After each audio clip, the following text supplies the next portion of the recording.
when you get this mystique allelic combination of the leopard and onyx, and then you take the hypo gene and you pull out the darkness, you get this beautiful, beautiful red boa.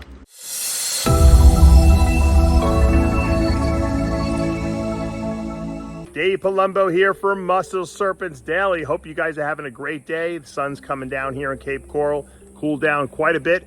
And we're gonna be going into the snake room, and we're gonna be looking at a litter from about a year ago today, where I bred a hypo super onyx boa male to a het leopard, het blood, het Gilbert T positive. For those of you who might not know, for those of you who know, because you're gonna be people who follow my videos, the onyx gene, which comes from Honduras, the leopard gene, which comes from Mexico, are allelic to each other, meaning that they're not the same gene, and they don't produce exactly the same visual output, but they're located on the same genetic locus or location. So when you get a copy of each, they can line up together and produce an axe-like super form, as Kevin McCurley would say.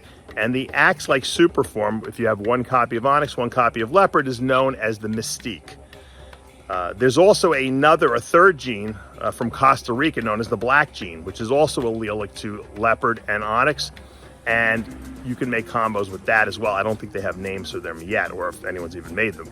But we made a mystique litter about a year ago, and we're gonna take a look and see how it's progressing. And you know, this is not only interesting in the sense that they are cool boas to look at, it's interesting in the sense that it's really a lesson in genetics on how genetics work.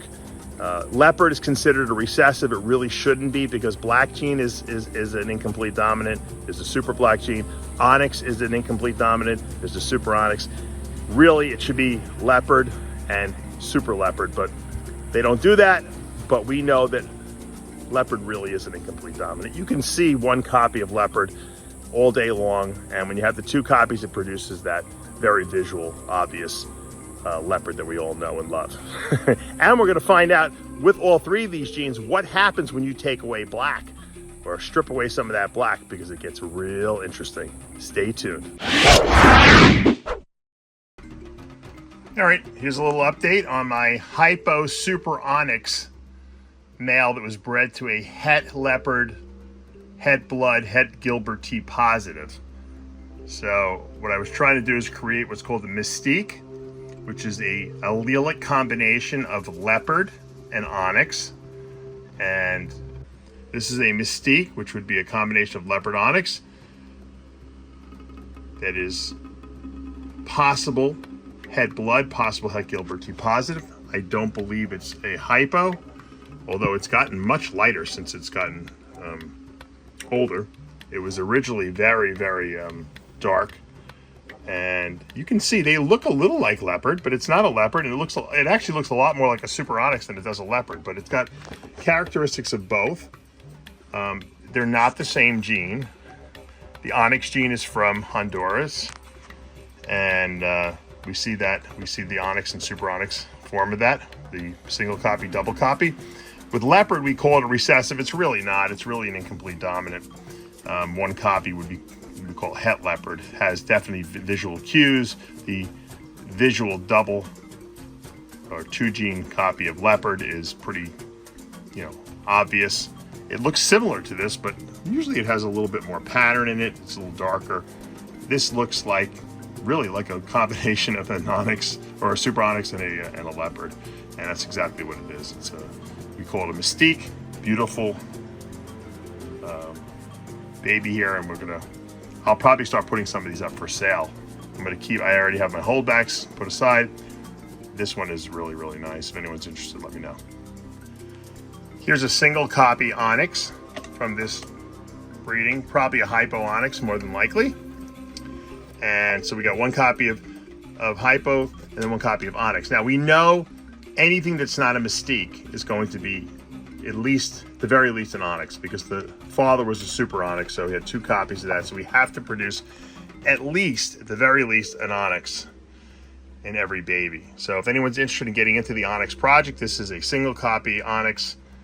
I don't know if it's hypo onyx. To me, it does not look hypo onyx. It just looks like a very light onyx. And it actually almost looks like the Gilbert T positive, but which would be impossible because only one parent was a visual T positive here. So it's very light looking onyx. Here's another onyx.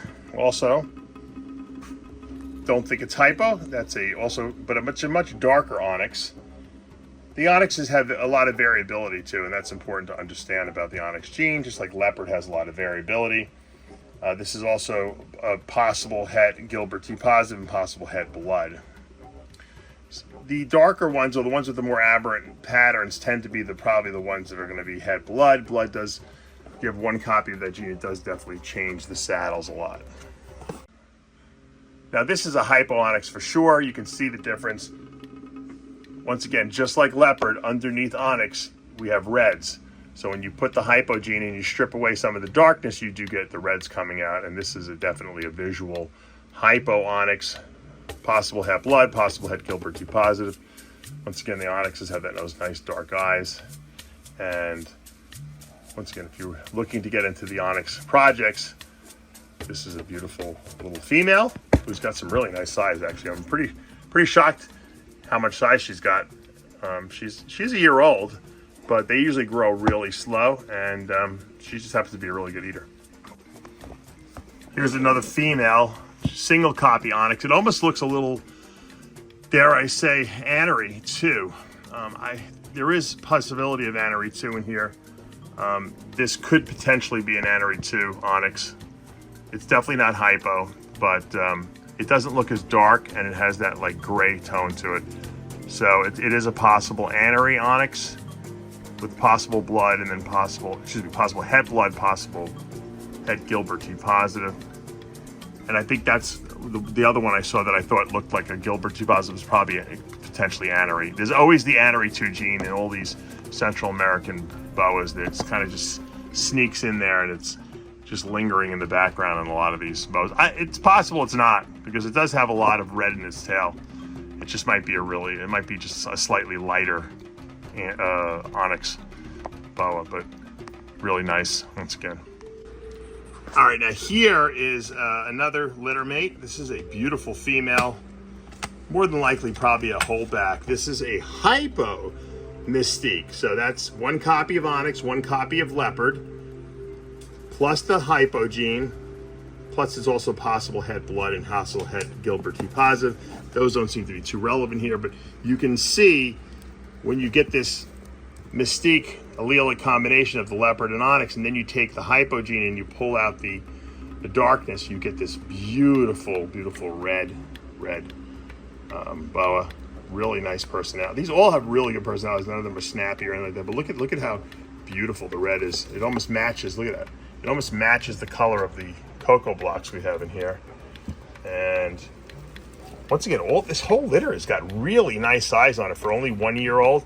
I'm really happy. You know, I haven't listed any of these snakes at all, so some of them will definitely have to be sold. So we have room for the new ones that we produced from this year. Let me see. I think I have another one. This is just another regular mystique, which is, look how dark this one is. So this is leopard onyx allelic combination, and look at this iridescence in the coloring. And the only difference between this and this is a hypo gene. Look at that difference. Look at that. That's amazing, right? It's the only difference. Strip away that black and you got red under there. The onyx, just like leopard, just like black gene. Black gene's the Costa Rican version of it. They're all allelic to each other. It has tons of red when you strip away black. And that's one of the reasons I'm interested in a lot of melanistic animals, not only just in the boa world, but even in the monitor world. My belief is that black dragon in there that's melanistic might indeed have red underneath it. That this girl, if we can put albino or T positive albino into it, this girl might actually be red underneath this. Is it possible? It is possible. I'll tell you why. Because the melanistic blue-tongued skinks when you combine them with albino, are red, and they're called lavas. Now look at this Mystique we produced. This is a beautiful male. This one's not as dark as the other one. It's almost like a chocolatey color. Definitely no hypogene in here, otherwise it would be red. But you can see, once again, the expression is different in all these Mystiques, which I really love, because it really depends on whether the onyx is dominating or the leopard is dominating. In this case, we got a really, really chocolatey looking Mystique. So this is one copy onyx, one copy leopard. Once again, really nice personality. On the tail, it looks very leopardish. On the upper body, it looks very super onyxy. And beautiful dark eye, that dark tongue, look at that face. Just absolutely beautiful. And they're all so different. And that's, you know, that's what makes you want to have to keep them all. Unfortunately, you can't keep them all. But also another one really eating well, good size. Look at that tail. What a beautiful tail. Since we're talking about boas, look at this Call albino that I have. It's 66% het blood and 66% het leopard. How cool is this? You know this thing is got leopard in it. I could see it. It looks like an albino leopard head on this thing. I can see the leopard in there. So I know this thing without even, you know, breeding it out. I know this is going to prove out to be het leopard. Now, is it going to prove out to be het blood? That I'm not so sure about. Now, there is a lot of aberrancy to the saddles, but I'm not sure. But I see albino leopard here in the head. And look, it's almost like a bluish purple, just beautiful. This boy is a 21. He's ready to breed. I just don't know who to breed him to. Prove Matt, I don't have that many females yet that are up to size. So the ones that I was planning on breeding him to, I'll show you them in a minute. They're just not ready for breeding yet, but he is. I might even sell him, you know, but he's so beautiful, man. I just love this guy. Look at that head. All right. To give you an idea, this is the same litter mate from the beautiful male Call I just showed you before. This is a blood leopard, so it's double visual. Recessive blood, recessive leopard, female. Been growing her up. She's 66% het Call albino. We don't know if she's gonna prove out. We have to breed her. We might breed her to that little boy I just showed you, her brother. Obviously, he is a visual, so, and she's visual, so, and what they complement each other. So any baby we produce will be 100% het at the very least, so that might be a good breeding. Or we can, I have another alternative I'm going to show you in a minute, but this girl's put on a lot of size. You can see we feed the females much heavier than the males because we want, obviously, they got to be a lot bigger when they breed. You know, this female's got to be, and I don't even know if she's ready. She's probably needs another year. Males get up to size a lot quicker. And here's our male who's in shed. Of course, you can see that nice blue eye. He's the same as the sister I just showed you. He's a blood leopard. Heck, we proved him out to be Call albino. We bred him to our Eclipse het albino early this year. I showed you some of the insane babies that he made. And he could potentially breed that female we just showed you. Or we can go with his brother, who's unproven. He's proven though. He's proven het albino. If she proves out to be het albino, we can. Everything we would produce would be blood leopards, and we could produce 50%, or I guess it would be 25% we would produce of the babies would be blood leopard albino. So once again, I don't know if that girl's going to be ready to breed this year, but probably not. But it is kind of exciting for at least a year from now. We do want to hit that blood leopard albino. Now, someone hit that combination, or it looks like they hit that combination. I mentioned it about a month ago, and that's great, but there's still more work to be done with that combination, and hopefully a bunch of us can start hitting that as well. Now, just for good measure, since we're talking about leopard and bloods, here's a hypo blood leopard.